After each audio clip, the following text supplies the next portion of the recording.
What do you do? I'm teaching a class on escrow management. School management. Yeah. Oh, How to manage your escrow after you get into contract. That's just go for me, Pat. All right. We're going to start in just a minute. Oh, hello. Hey there, stranger. Welcome. thank you. We have a good live group today. This is great. I came in for the Wow, for the other class and it wasn't happening. I'm sorry. All right, let's invite in all these folks on Zoom and make sure they can hear us.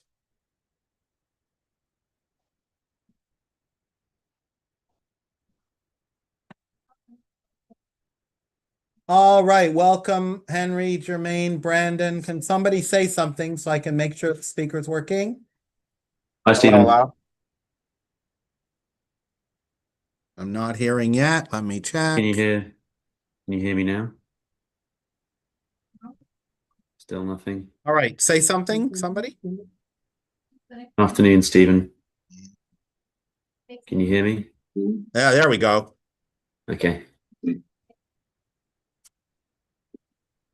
Awesome. Okay, guys. We are going to who's in the waiting room?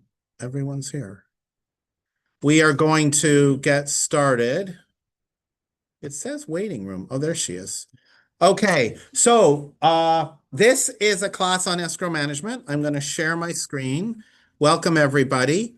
What we're going to be talking about today is what you do when you get a client who actually gets into contract. Your client has hired you. You went and looked at properties maybe as a buyer agent, and maybe you are representing them as a seller, but we're going to focus on all the things that happen in an escrow. We're going to kind of do it from the buyer side perspective because that's what most of you are going to encounter. And, we're going to go through it. I'm hoping that when you get your first deal, you won't forget all this stuff. But the good news is this will be on my YouTube channel, so you'll be able to access it in the future to review it again. And for those of you here live, awesome. I'm thrilled to have you here. Plus those of you on Zoom, we've got about 8 or 9 of us, which is fabulous. So here's what we're going to do today. We're going to talk about escrow. What the heck is escrow? We're going to talk about the role of the agent in an escrow. Then we're going to talk about typical activities of an escrow. What is that about? And we're going to do a case study. And then I'm going to share with you a few of my personal philosophies. And then if there's time, I'm going to take your questions. Is everyone excited? Yeah. All right, let's go. So, escrow.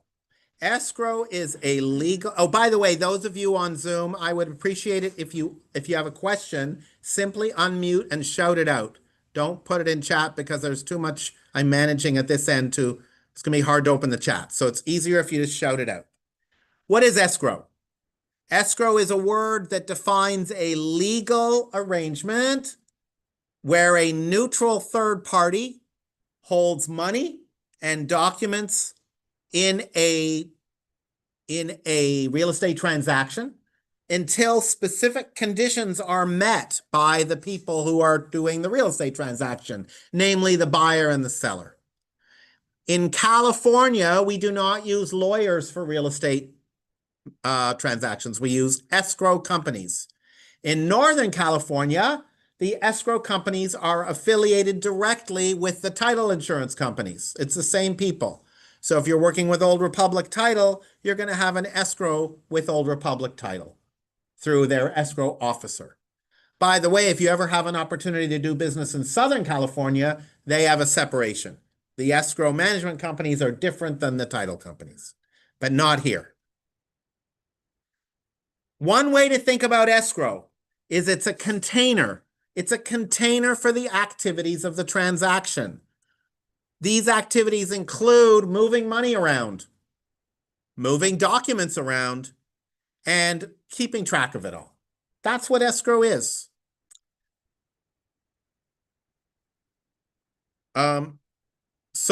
Sorry. Why is it not advancing? My slides aren't advancing. Why are my slides not advancing? Okay, that's fun. What's happening? Why are my slides not advancing? Maybe I need to let Jocelyn in first. Oh, we went way too far forward. Oh my goodness. Maybe. That's very strange. Sorry, guys. My slides are wackadoodle here. Let me start again with my slides. That's not what I want. Let's go back. What is going on? That is so strange. Let's go back. There we go. Okay. Okay. Okay, we talked about it being a legal arrangement. We talked about it being the movement of money. So the escrow begins when a purchase agreement is ratified, and it ends when the transfer of the ownership or the title is recorded at the county, or it ends when the deal is canceled. One of those two things ends an escrow, okay? When is ratification? Anyone in the room or on Zoom? What is the definition of ratification? Contract is accepted. Yes, the contract is accepted by the last, and that means it's signed off by the last party to it. So if you are a buyer's agent and you write an offer and you send it in, and the seller's agent says, my buyer is accepting your offer, he tells you in a text message, is it a ratified deal? No. The seller must send you they must send you an email with the signed paperwork. Is it ratified when they send it from their email or when you receive it? I would say receive. No, it is ratified when it is sent. Okay, so that's why email addresses are super important. Let me give you another example. You write an offer as a buyer's agent. The seller sends you a counter offer. This is late at night. Your buyer accepts the counter offer and signs it and sends it back to you, but it's late at night and you haven't sent it back to the listing agent. You send it back in the morning. Ratification is in the morning. It is when the last party to the deal sends it back to the other side. Even though your buyer signed it, because you didn't send it back the other night, it isn't considered ratified yet. Now, that's really bad that you didn't do it that night, because potentially another offer could come in and wipe you out, even though your buyer already signed it. And then you have some explaining to do, right? You got to explain that to your buyer. Why is it? But that's a very rare thing. Point is, ratification is when the last person who has to sign signs and it's sent back to the other side. All right. So what is your role? The way to think about your role is that you are the project manager, right? You are in charge of making sure that it goes through. You're going to keep your client on track regarding all of their obligations under the contract. What kind of obligations does a buyer have in a contract? Yes, they have a responsibility to act on their contingencies when the deadline dates come up. Absolutely right. That's just one. They also have, and the seller has obligations. Can anyone name one of the seller's obligations? That's right, to deliver disclosures by the time the contract says so. Those are great. So you're going to make sure of that on behalf of your side.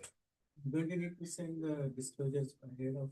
No, there is no contractual law that says you have to provide disclosures before your property accepts an offer.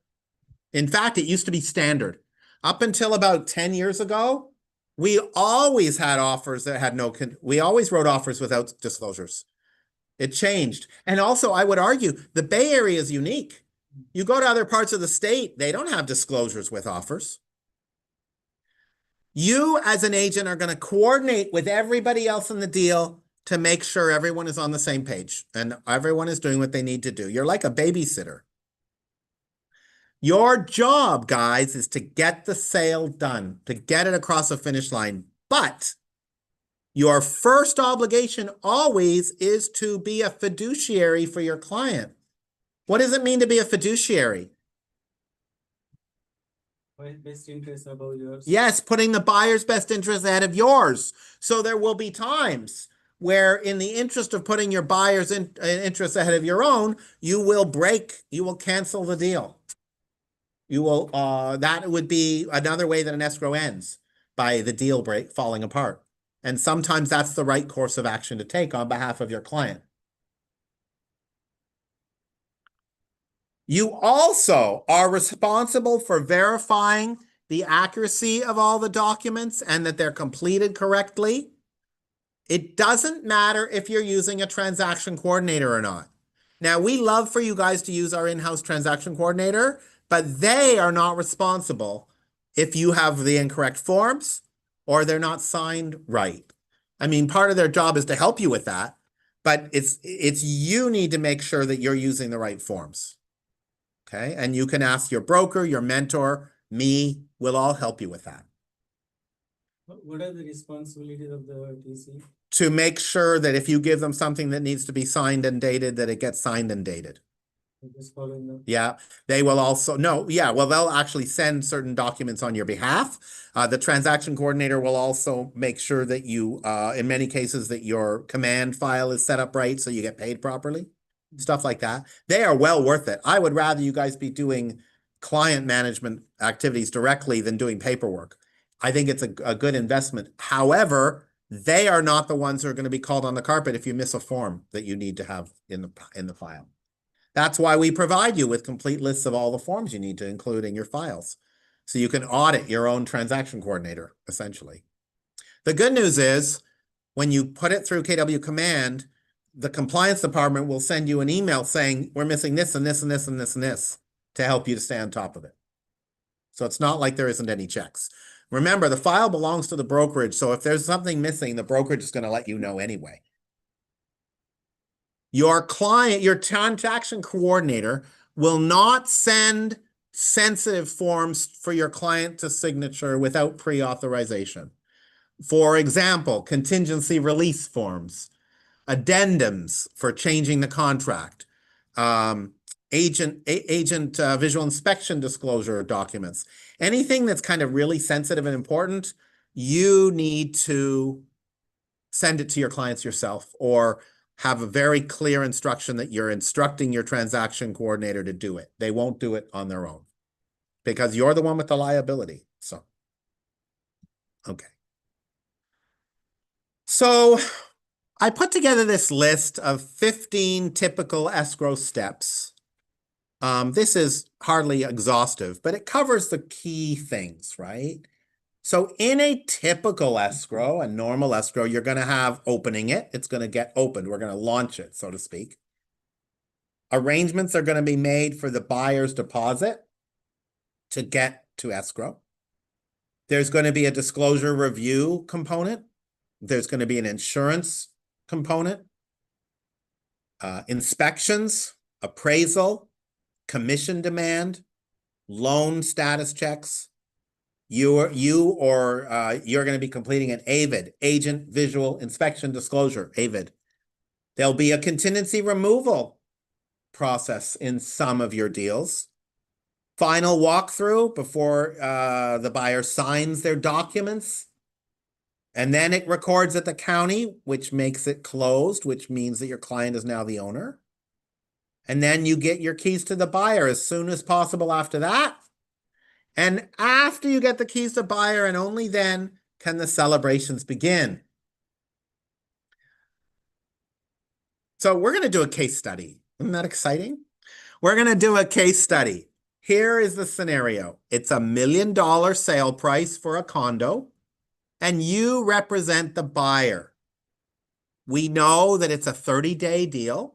That means the buyer doesn't get the keys until 30 days are over.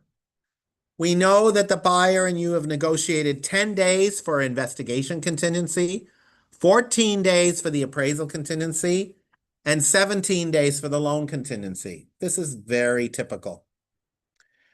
The disclosure package you got from the seller has the TDS SPQ. TDS stands for Transfer Disclosure Statement.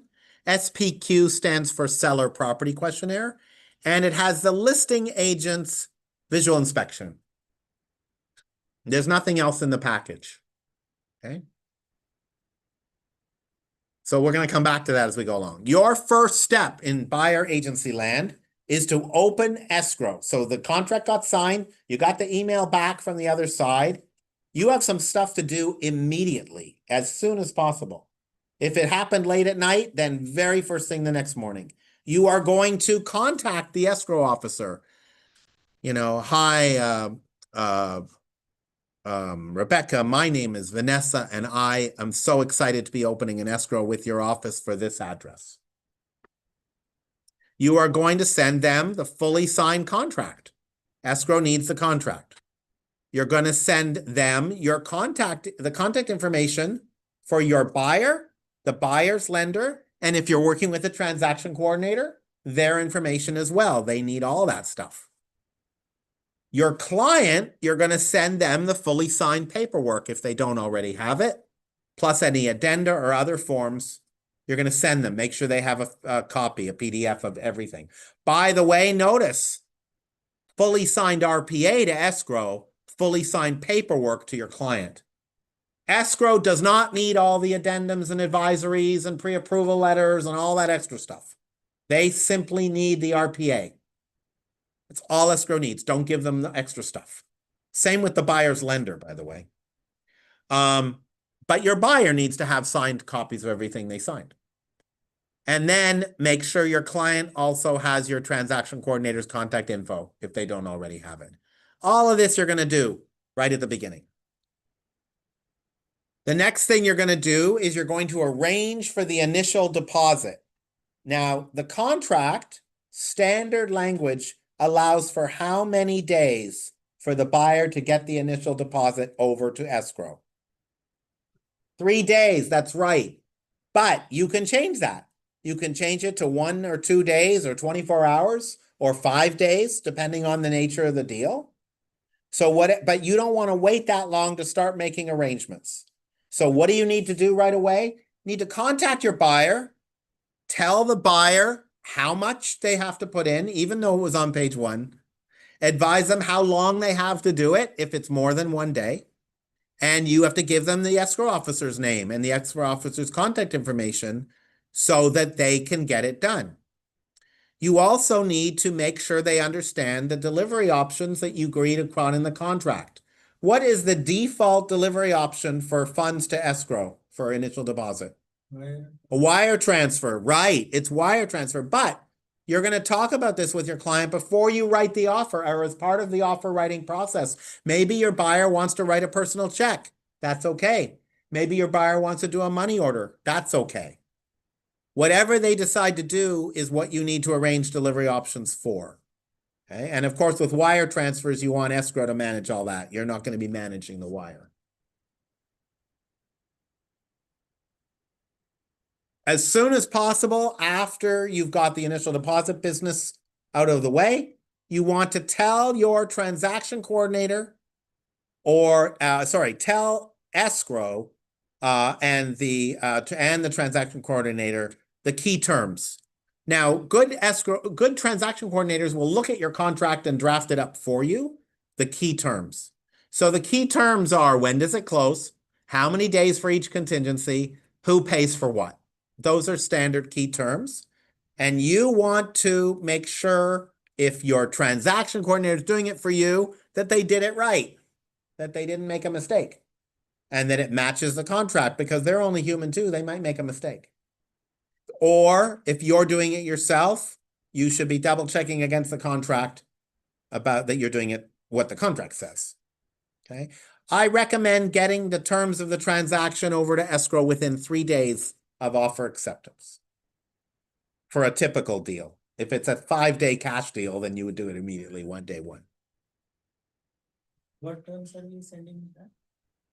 Within 3 days of ratification. So the terms meaning the days to close? Yeah, what are the contingencies? Who's paying for home warranty? who's responsible for sewer lateral. It depends on the zone and there's all kinds of them. Again, our transaction coordinators will help you fill out that term sheet. It's called term sheet. Okay. Reviewing disclosures, very, very important. If you have a package from the seller, it's kind of anticipated that you'll have reviewed the disclosures together before you even wrote the offer. But in the case where that doesn't happen, you should review the disclosures within 1 to 3 days of document receipt. And when I said I'm talking about you should read them. Your buyer and you should have a deep dive conversation on it no longer than 1 day before contingencies are due, right? At the very latest. So what do you need to do? You need to make sure that you have a complete package. So let's start there. We have this case study. What are we missing from the list, from the disclosure package? Natural hazard. Natural hazard report. That's right. What else?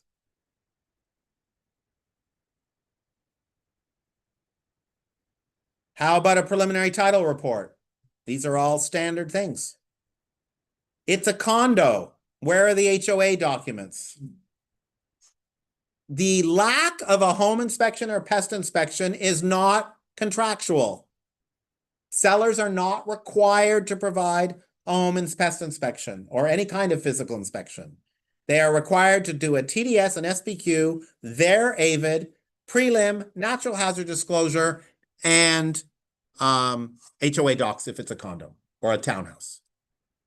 So your job is, I teach in my disclosures class, also on YouTube, is to make sure the package is complete. So we look at this package and we find this stuff missing. We need to, as the managers of this escrow, arrange for any missing seller required documents. If the seller was supposed to provide it and it's missing, you need to get on the call with the seller's agent right away. Okay. You're going to prepare your own list of items you learned about reviewing the disclosure, and then you're going to review the disclosures with your client, with the client telling you their concerns first. And then after they share their concerns, you should share with them your concerns after. Okay. Also, you have this contingency coming up. You must have insurance. All lenders will require the person was able to get insurance for the property. So you want to make sure your buyer's all over that, getting insurance in place. You might have given him a referral, but that doesn't mean he arranged for the insurance yet, or she. So you're going to be connecting with your buyer and lender on the insurance status as much as often as you need to, until you know it's done. If there are no inspections and you have an investigation right as a buyer's agent in the contract, you want to order and get your inspections done. This still happens. There's going to be plenty of times where you write an offer where you have an investigation right to do inspections. My advice to you is order the inspection as soon as possible after the deal is done. Why? Because these inspectors get backed up. They're busy. The good ones are busy. They're not going to be able to do it next day. They need to sometimes book out a week or more if they're available at all, especially the best pest inspectors.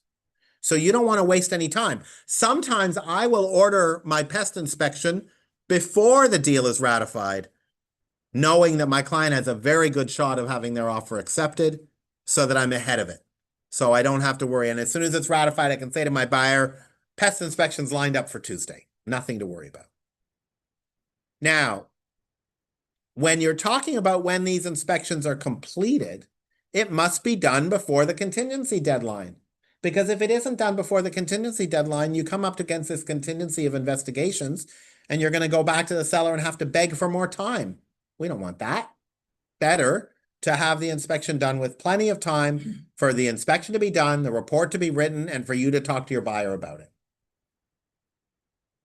So key elements, you're going to schedule the site inspection. You're going to attend it, ideally with your client there. You're going to arrange for payment between the parties.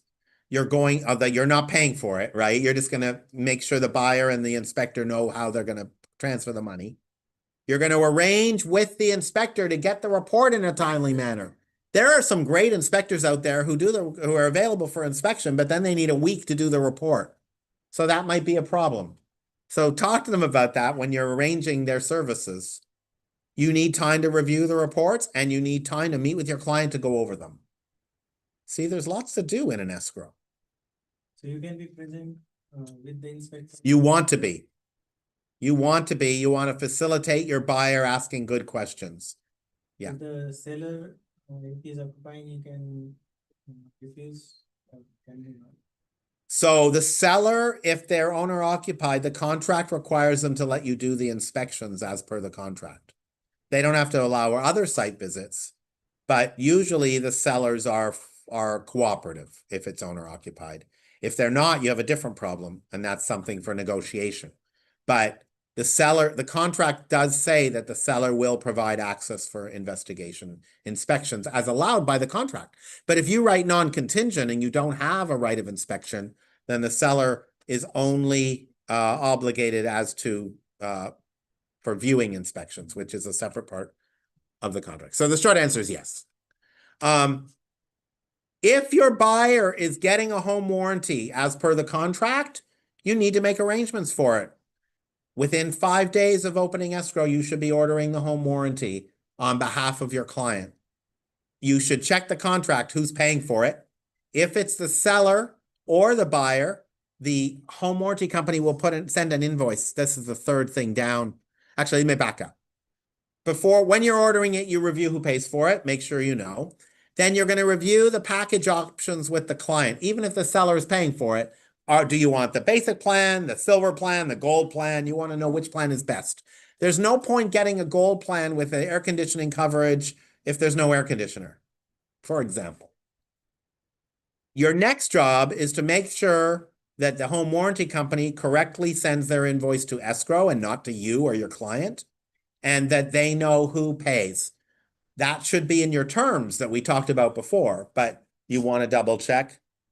These home warranty companies produce the report in advance of getting paid. They don't get paid till escrow closes. If escrow doesn't close, they don't get paid. So they don't, and that makes sense too, because there's no home warranty if the deal doesn't close.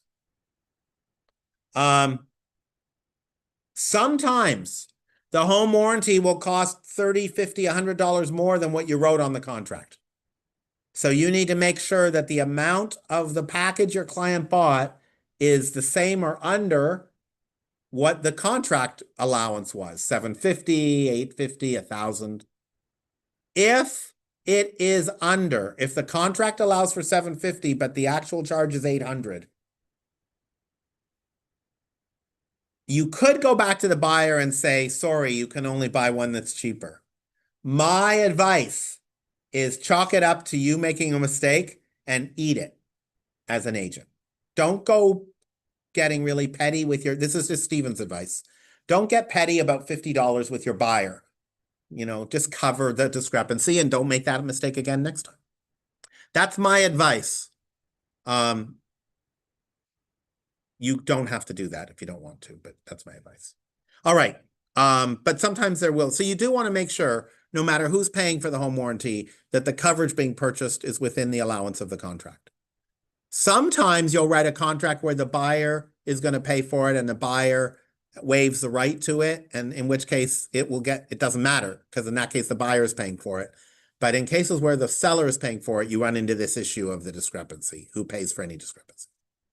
Okay. Can they change the pricing between the date of order and the date of the warranty? Sure. I mean, a warranty is negotiable, right, of how much it is until it's ordered, until it's. I mean, if escrow gets an invoice for a home warranty for $750, and then later the buyer wants to change the coverage and it hasn't closed yet, home warranty will send a new invoice. Right, but the warranty company, can they change the pricing between when you order it versus when the escrow closes? Sure hope not. I've never seen that happen. Yeah. I mean, they stand by their sales, what they sell it for. I've never heard them trying to change the price on somebody after they bought it. after they ordered it. Okay, appraisal. Whether or not there is an appraisal contingency, if there is a loan on the file, there has to be an appraisal. And if there has to be an appraisal, it needs to get ordered. Normally, it is ordered by the buyer's lender. Your job is to make sure the buyer's lender orders it timely manner, because sometimes these appraisers get backed up and they're not able to come out in the next day or the day after, and they're going to be 3 or 4 days. You don't want to run up against the appraisal contingency deadline. So as soon as possible, ideally within 2 days of opening escrow, you should be making sure the lender has ordered the appraisal. You're going to coordinate with the lender to verify it. It might need to be ordered rush. Have the conversation with the lender. You want to coordinate with the listing agent regarding the appraiser's site visit, if required. Nowadays, oftentimes the appraisal company will say, we don't need to go on site. But if they're going on site, you need to coordinate it with the seller's agent, listing agent. I recommend you prepare comps for the appraiser to justify the sale price and for you to attend the appraisal with your client. The client doesn't need to go with the appraiser. The client doesn't need to go to the appraisal. It's usually 20 minutes to half an hour. They bring out these fancy laser pointers that measure the length of rooms automatically. No more tape measures. Right. And if there is a danger, if you perceive a chance that it's going to appraise lower than the sale price, don't wait until that happens to talk to your client about it. Mention the possibility beforehand. Say, Mr. Buyer, there's 3 ways this appraisal can go. It could appraise under, it could appraise right at the price, or appraise over. I have a whole class on appraisals and how to manage those situations. Guess where it sits? On my coaching channel on YouTube. So you can go watch my appraisal class and learn all about what to do. But you want to have that conversation before it becomes a thing. That is good prep and will show you to be the true professionals that you guys are, right? At least 5 days before closing, ideally earlier, you should file your commission demand. You want to get paid, right? It goes through command. Whether you use KW command or not, it has to go through command. Your mentor or me or agent services can show you how to enter the demand into command. If you're using a transaction coordinator, they will do it for you. If you are in the coaching program, you have to remember to include your coach and your mentor in the demand, but don't worry about it. Your transaction coordinator, me, or your mentor or agent services will all help you with that. You do want it done a number of days before, though, so you can make sure it gets reviewed and is correct and you get paid properly. For agents in PC, I audit all the demands to make sure you guys are getting paid properly and that the mentor is getting paid properly, and me too. But I check them all. But once you graduate from PC, or if you're not in PC, then you're on your own to make sure you get paid right, as it should be. You're small business people running your own show. Do not assume it's going to always be perfectly correct. All right. Now, along the way, you need to make sure everything's going good with loan. Remember that there's all these things that happen with a loan after your buyer gets their offer accepted. Remember, all we have is a pre-approval in most cases. So there's all these things going to happen.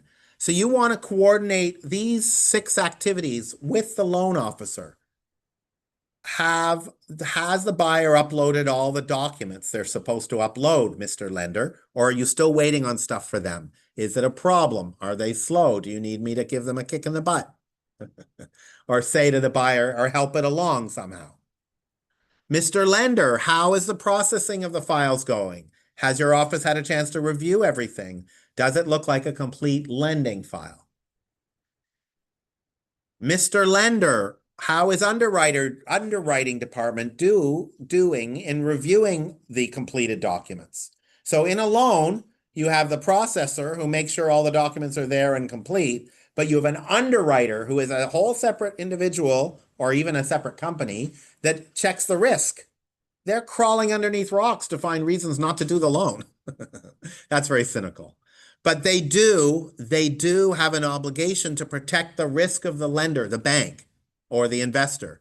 So that's what underwriting review is. They're looking for any problems where there might be a potential of a foreclosure in the future. So that's called underwriting review, and it happens after the loan is processed. So you're going to be checking in with the lender, your loan officer person, who is neither the processor or the underwriter. And you're going to say to them, hey, how are things going in underwriting? Are there any weird things that the underwriter is asking to see in the file? These are complicated transactions and people have complicated finances. So it's not this simple stuff. It's more than just give me your bank statements, pay stubs, and tax returns. They all have to be gone through really carefully to make sure everything adds up and that the borrower can afford the loan. There is a status called clear to close. That's very good. When we get clear to close, it means the underwriter's done their review. So you want to ask the loan officer, are we clear to close? Usually they're quite proud to tell you this.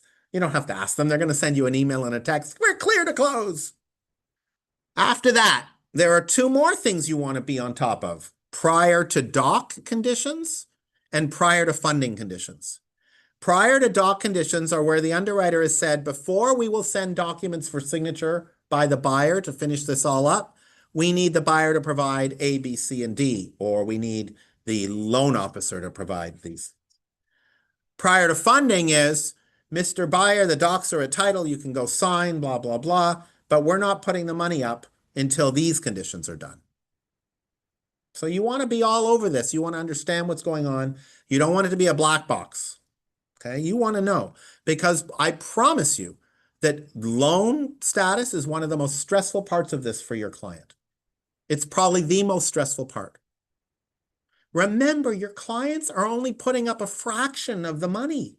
They're putting up 5%, 10%, 20%, sometimes only 3.5% if it's FHA.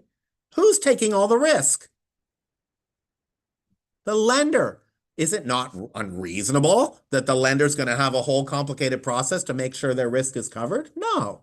So your buyer's going to get nervous. And what you want to tell your buyer is do whatever the loan officer says. If they want the same document 3 times, give them the same document 3 times with a smile. They're putting up a lot of money. Yes. They're going to be asking our buyer, or they're going to ask? They're going to ask the buyer. They'll usually have a digital portal where the buyer's supposed to upload docs. We in the loop?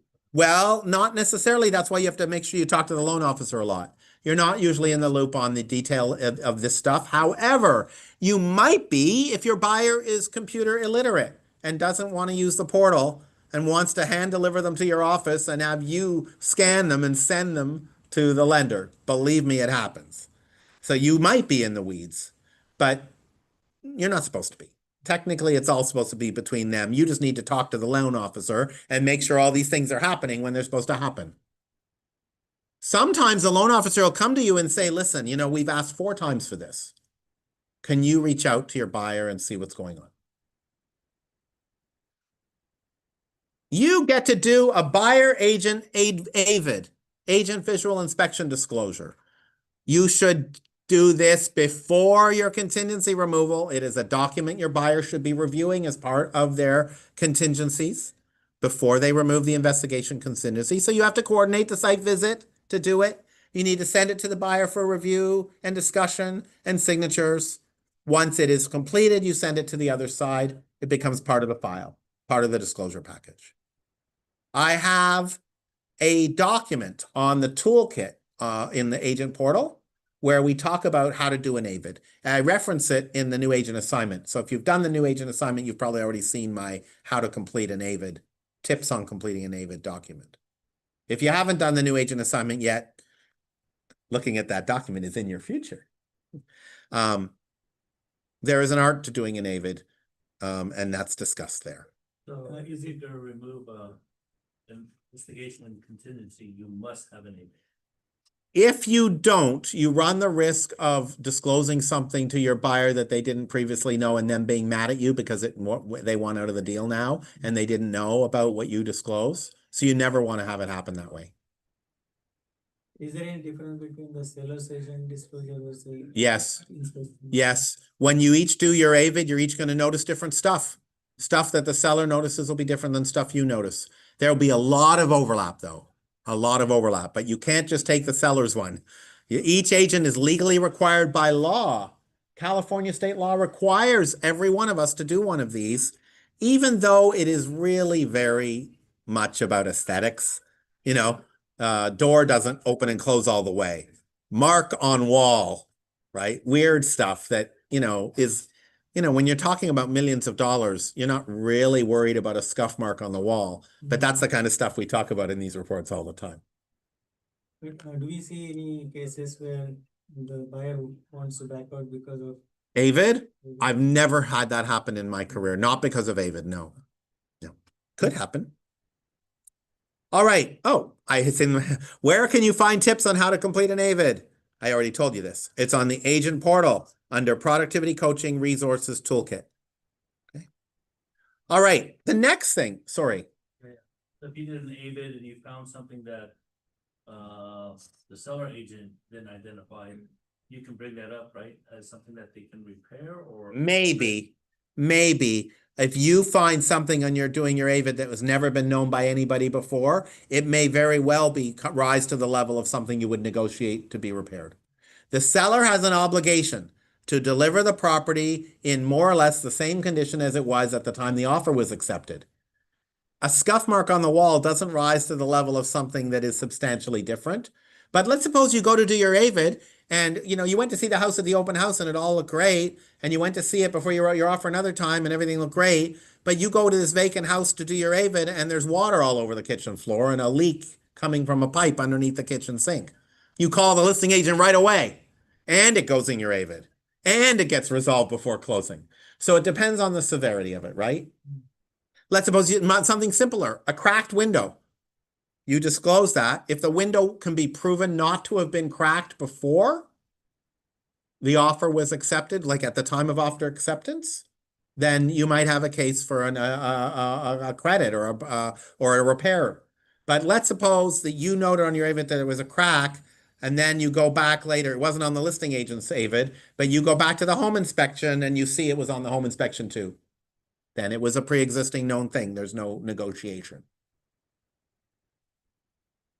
Next, you get to remove contingencies. Obviously, you have to do this by the deadline. Do not let them lapse without you or your buyer taking action.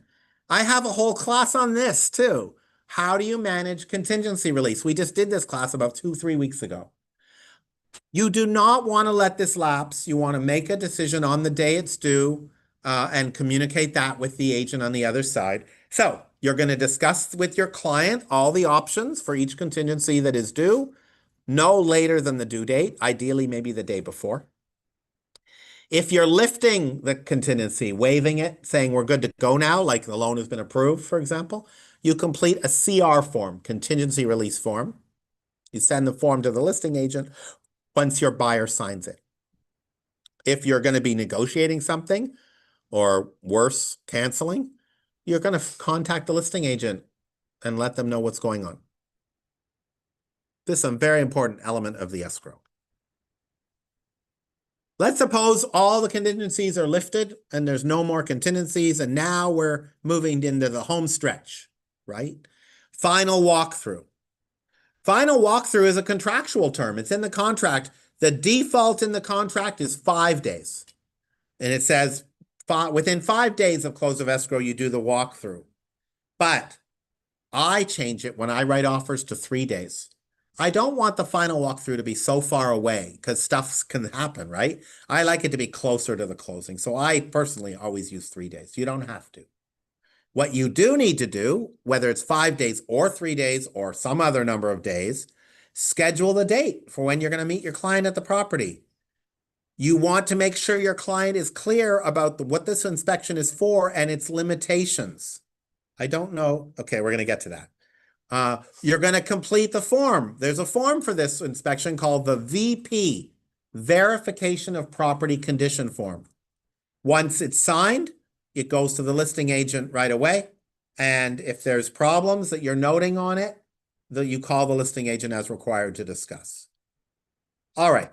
What do you do if there is any change or damage after the final walkthrough? You call the listing agent to discuss and negotiate it out. If the damage is something new that has not been noted before, then the listing agent is obligated, his seller is obligated to get it fixed. A common one the smoke detectors and carbon monoxide detectors are not in place. The seller has an obligation under the contract to get the smoke detectors and carbon monoxide detectors done. If it isn't done by the date of the final walkthrough, you get on them hard to get it done before closing. That's a very simple, common example. All right. So what are the limitations of the final walkthrough?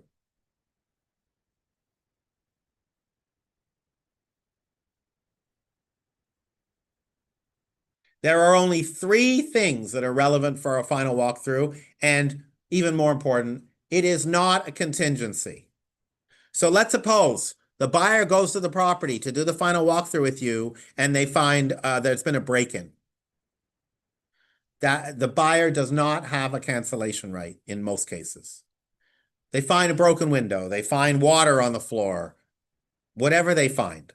In most cases, unless it's really material, like really big, there is no cancellation right associated with it.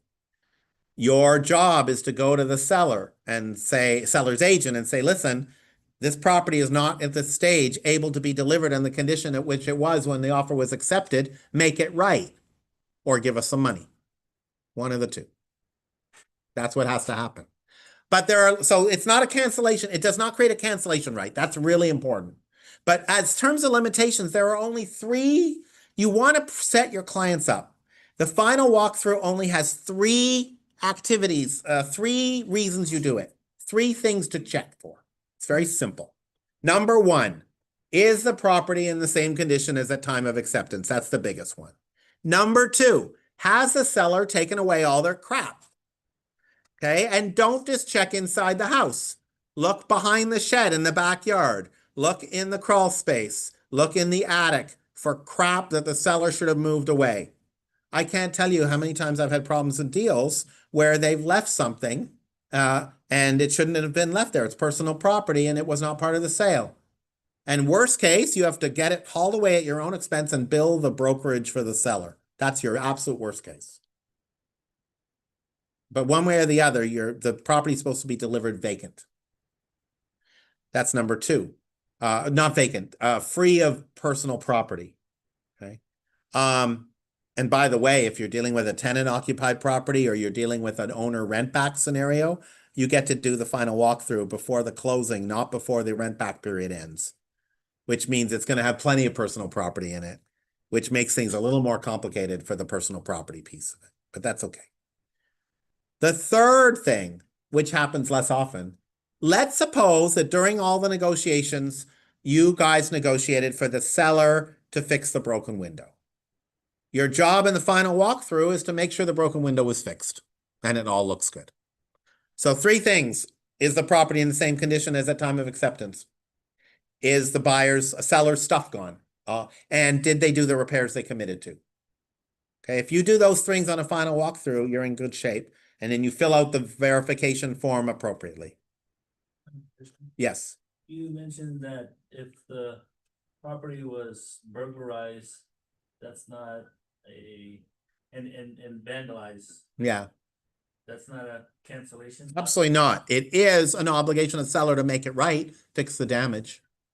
Cause I remember when I did open house with Stephanie, one of the clients that came in, they were supposed to close with escrow or final walkthrough, and their property was vandalized and they got out of it. So They had a seller who didn't want to hold them to it. That's okay. uh, Can all be negotiated. I wasn't sure if that. But there's no contractual provision for that. There's nothing in the contract that says that if the property is vandalized, you don't have to buy it anymore. So if the seller says, no, I'm not going to repair. No, he has to repair. He has to deliver the property in the condition it was. That's what he has to do. Sorry. I'm sorry. All right, next. Buyer signing. We only have 10 minutes left and we still have a little bit to do. So I'm gonna, yes. So if the seller is not buying, the renting the property back, Yeah. what happens to the final walkthrough? They do it before closing. Okay, so they're going to close, seller's going to get their money, and then they're just going to keep living there for a while. And you do the final walkthrough not knowing what the status of the property is. So No actual Thing again when they. No, you don't do another one, but you do in a way. Your buyer's going to want to move in, and if there's seller crap there still, you have to deal with it by contacting the listing agent and telling. I mean, they're just the walkthrough happens before. Okay, it's a bit tricky with rent backs because what if there's damage that's been hidden and all that stuff? So it's tricky.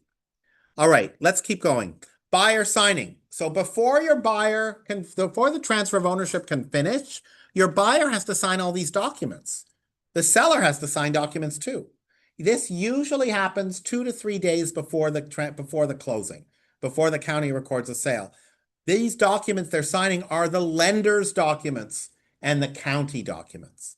The lender needs to have the buyer sign on the deed of trust, sign the promissory note associated with the deed of trust. They need them to sign all kinds of other disclosures about fair lending and interest rate disclosure and all this stuff. Usually they need to have a mobile notary, except for a cash deal where there's no more. County needs the buyer to sign certain paperwork for tax purposes, property tax purposes. So there's a whole signing process. Usually with a mobile notary, the mobile notary can go to your client's house, office, meet at your office, meet at the escrow company office. A lot of flexibility about it. If your client is going to be overseas, it becomes problematic. They have to go to a U.S. embassy or a consulate to do it. So you might want to assign a temporary power of attorney for the sale to have someone else sign their documents for them. So you want to talk about this with your client. When you get into escrow, you want to ask your client, are you going to be traveling? If you're going to be traveling, please let me know so you can coordinate for the signing. I had to deal with some years ago where I hadn't done that because I was young and didn't know. And we had a problem because the buyer wasn't available to sign their documents to close. Discuss with your client that they're going to have to be present with a mobile notary somewhere in the United States to do this. Or they'll have to make their way to a consulate wherever they are. They're going to get final terms from escrow and from the lender. You should look at them, make sure all the numbers are still correct. If there are any errors, you need to resolve them. Sometimes there's a mistake. So the wrong side gets charged for the home warranty. The wrong side is charged for this or that, something like that. You need to remember, you're the project manager here. You need to verify that the signing is scheduled, know when it is, and as much as you can go to the signing, even if they're working with a mobile notary. This is a very important part of your client's experience of buying a home. Signing documents. It's a very heavy thing, and they'll love it that you're there to hold their hand and to make them feel good about it and to have another set of eyes on the document, especially if they're a first-time buyer. Recording. This is a magical day. You get a phone call or a text or an email saying, congratulations, the county has recorded the transfer of ownership. So you want to make sure your buyer knows that this is going to happen. And they can't move in personal property anywhere. Not in the garage, not in the front yard at the curb. They can't move anything there or themselves until this happens because the insurance goes by this. Okay. And then, of course, as soon as you learn about recording, you call your clients with the happy news. I like to phone them and not text them, or I text them and say, call me something. I don't like to give really momentous good or bad news over text. I had to give some bad news to a buyer earlier today. Vanessa got to witness it, where they didn't get an offer. They wrote an offer and they got outbid, and I had to tell them they didn't get it. I'm not going to send them a text. That's too cold. I phoned them. I texted her, said, please call me right away. She called me and Vanessa was in the room. Okay. When the recording. You'll get a notification from escrow. Escrow will email or text you. Okay. As soon as possible after closing, you want to get those keys to your buyer. They might be sitting in the lockbox. They might have been sitting at the listing agent's office. They might have been hand delivered to you previously, or you have obtained them previously. Either way, you've got to get the keys. You want to meet your client at the property, ideally. Ideally, you should go early. Take the keys out of the lockbox and present them in a formal and fun way. Maybe you have a gift for your buyer to give to them right at that moment. You're going to want to take pictures, post on your socials, make a celebration out of it. And then you make sure the listing agent knows they can take their lockbox away now. And they can arrange for the yard sign to be removed. Don't forget to celebrate. This is a huge deal for your client. So you want to send a closing gift or ideally give them a closing gift. You want to think about giving closing gifts to the other people who help make it happen. The other agent on the other side, the escrow officer, the lender, loan officer. You don't have to be fancy gifts for those folks, but a nice thank you note with maybe a Amazon gift card is always a nice touch. You could also leave a gift in the house for discovery. It's kind of fun when you go into a house, you open the fridge and there's a bottle of champagne, for example. That's nice. At the very least, if you don't want to do gifts to those other people, send them thank you notes. And it's not over. You're going to arrange for follow-up check-ins with your client. So we're running out of time. So the last thing, I just want to have a few more thoughts. These are incredibly stressful things. So you have to breathe. Okay. You are the professional. You're going to stay cool and you're going to be above it. You're not going to be having the trauma that your client might be going through around all this decisions of what's going on. Remember and remind your client that real estate transactions are complicated. Stuff happens. Despite how well organized. I mean, you guys could memorize this whole protocol and say, I'm going to do that, and stuff might still go wrong. Just remember to always keep your client's best interest at top of mind, even if it means they don't ultimately buy the property. All right. We have a minute or two. If there are any other questions from the Zoomers or anybody else, if you want a copy of these slides, click this QR code and my assistant will send you a copy of the slides. And thank you guys for being here. Thank you, Stephen.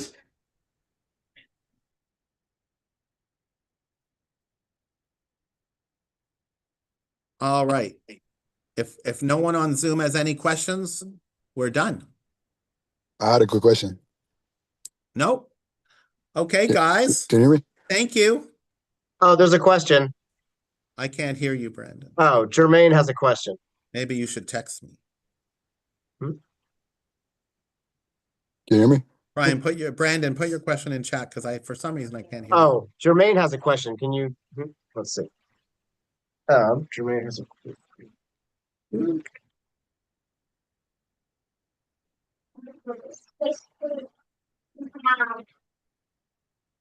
Jermaine had a question.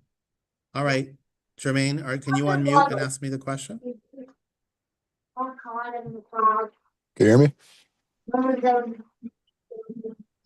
Maybe we'll try this way. Can you hear me? There you are, Jermaine. What's your question? Yeah, so I know that this was a required class. Are you able to sign off on this on Friday? Your attendance here, you reporting that you went to this class on your new agent assignment is all I need. Yes, sir. You don't need to report it anywhere. Okay. Except on the assignment page. Yeah, ask for the date and then for the instructor's signature. No. Well, maybe. I know No, your it's- mentor has to sign. It's There's just no the need- name of the instructor. Okay. Yeah, just the name of the instructor. Your mentor signs things and initials them, but I don't. Okay, for sure. All right, guys. Thank you. Have a great rest of your day. Thank you for all being